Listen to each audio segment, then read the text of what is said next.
ఇప్పుడు సీజన్ కూడా కాబట్టి మీరన్న ఆటలమ్మ అనేది విరివిగా విజృంభిస్తుంది.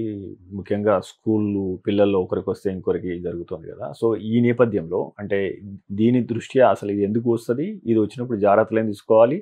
అదే రకంగా దీని పట్ల ఏమన్నా మూఢనమ్మకాలు ఏమైనా ఉన్నాయా? ఆటలమ్మ, తర్వాత అమ్మవారు, హ్మ్. లేదంటే తల్లి, చికెన్ పాక్స్.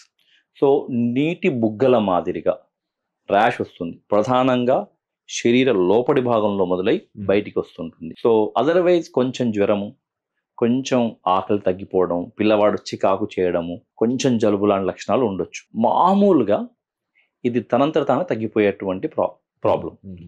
సో, కాపోతే ఆ తగ్గే వరకి బిడ్డకి మనము జ్వరం వస్తే జ్వరాన్ని ట్రీట్ చేయాలి. హ్మ్. అలాగే భోజనం తినలేని పరిస్థితి కాబట్టి లిక్విడ్స్ బాగా ద్రవ పదార్థాలు ఇచ్చి హైడ్రేషన్ మెయింటైన్ చేయాలి. హ్మ్. ఒకవేళ ఆ జ్వరం తగ్గి మళ్ళీ జ్వరం వస్తూ ఉంది అంటే హ్మ్. ముందు ఇదొక వైరస్ ఇన్ఫెక్షన్. హ్మ్. సో, వైరస్ ఇన్ఫెక్షన్‌తో మొదలై దాని మీద బ్యాక్టీరియల్ సెకండరీ బ్యాక్టీరియా అంటే దాని పైన బ్యాక్టీరియా రావచ్చు. హ్మ్. జ్వరం తగ్గినట్టు తగ్గి బిడ్డ మళ్ళీ బాగా నీరసపడుతూ ఎక్కువ జ్వరం వస్తే కాంప్లికేషన్స్ ఏమైనా ఉంటే చూసుకోవాల్సి ఉంటుంది. హ్మ్. సో, ఒకవేళ అటువంటి లక్షణాలు కనిపిస్తే డాక్టర్ గారిని కలిసి సింపుల్ మెడిసిన్సే ఇస్తాం. ఏమి యాంటీబయాటిక్స్ అక్కర్లేదు దీనికి.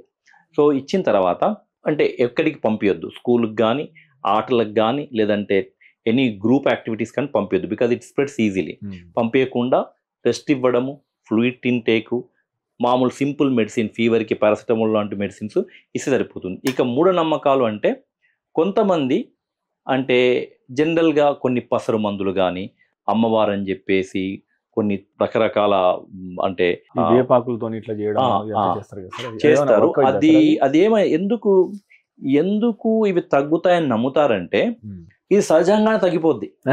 మీరు ఏం చేయండి, చేయకపోయినా తగ్గిపోద్ది. ఓకే. కాబట్టి చేయడం ద్వారా వాళ్ళొక లింక్ పెట్టేది. ఓహ్! మనం ఇది చేసాము, అమ్మవారు శాంతిచ్చింది, తగ్గిపోయింది. సో, ఎవరికైనా తగ్గకుండా కాంప్లికేషన్స్ అమ్మవారు శాంతించలేదు, హ్మ్. అందుకే అలా అయింది అంటారు. అది అంటే అంటే ఈ ఆచారంలో కూడా కొంత సైన్స్ ఉండే ఒకప్పుడు. హ్మ్. అంటే ఇప్పటికి కూడా అంటే వేరుండడం అనేది మంచి విషయమే. అవును. కానీ అలా అని చెప్పేసి వాడిని అంటే కంప్లీట్‌గా వెరీ డిఫరెంట్ డైట్ పెట్టడము, పసర్లు అవి వేయడం మంచిది కాదు. ఓకే. సరే, ఒకవేళ వాళ్ళు దేవుడిని నమ్మితే మొక్కుంటే మొక్కోనివ్వండి. కానీ ఆరోగ్యపరంగా తీసుకోవాల్సినటువంటి జాగ్రత్తలు తీసుకోవాలి. మీరు తీసుకునే అదే మందులు, అదే నాణ్యమైన మందులు, కానీ సగం ధరకే. అవును, మెడ్ ప్లస్ బ్రాండ్స్ పై 50-80% తగ్గింపు.